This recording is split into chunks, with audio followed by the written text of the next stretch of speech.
Morning arrived slowly, as if it understood I wasn't ready. I woke up with the memory of his voice still clinging to me, low and careful, like it had been afraid to wake the rest of the world. The city moved outside my window, busy and impatient, but my heart lagged behind. Before I could even stop myself, I reached for my phone. No message.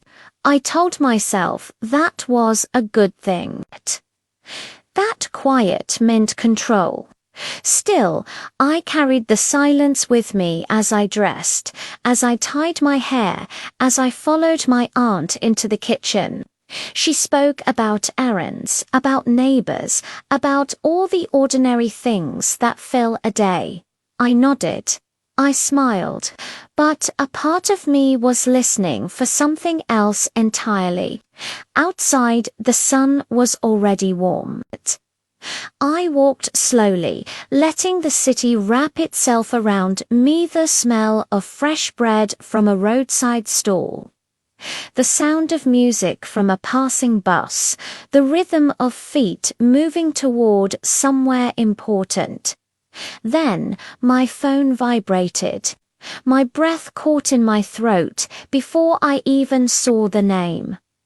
Daniel. I stopped walking right there in the middle of the sidewalk. His message was simple. Good morning. I hope you slept. It was so careful. So I leaned against a cool metal fence.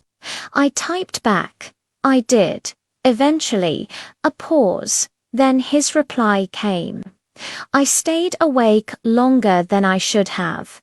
The words settled gently, like a confession whispered instead of spoken.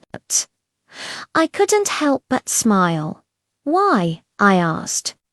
The reply took a moment, thoughtful, because I kept wondering if I said too much, or not enough.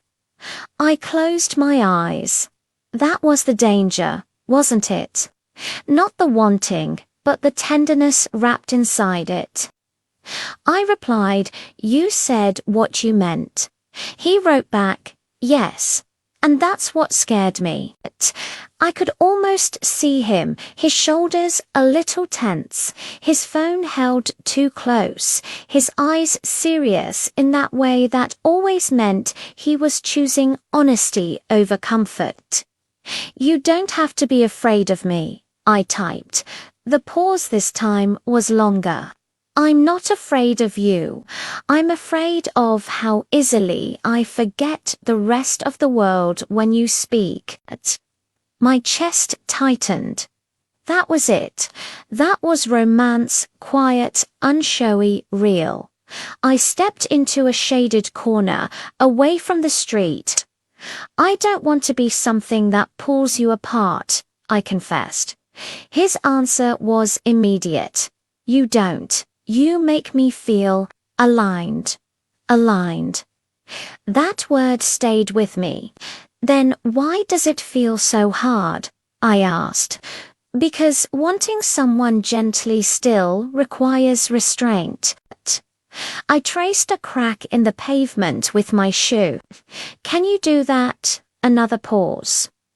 Then, for you, yes. Even if it means standing close without crossing the line, my heart didn't just skip a beat, it settled deeply. That kind of closeness was so dangerous and so beautiful. We didn't say much after that. We talked about the day ahead, about work, about small, simple things. But beneath every single word was an understanding neither of us needed to name. When we finally said goodbye, it didn't feel like a loss. It felt like hands almost touching. That night, I lay on my bed listening to the city slow down. I held my phone loosely this time, no longer clinging to it.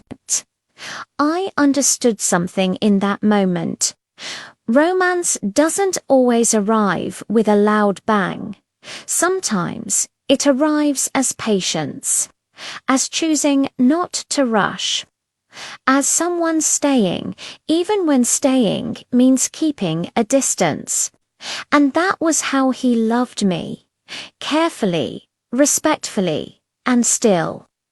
Sleep found me with a soft smile on my lips, because even without promises, even without touch, some connections are strong enough to be felt in the quiet, to be continued.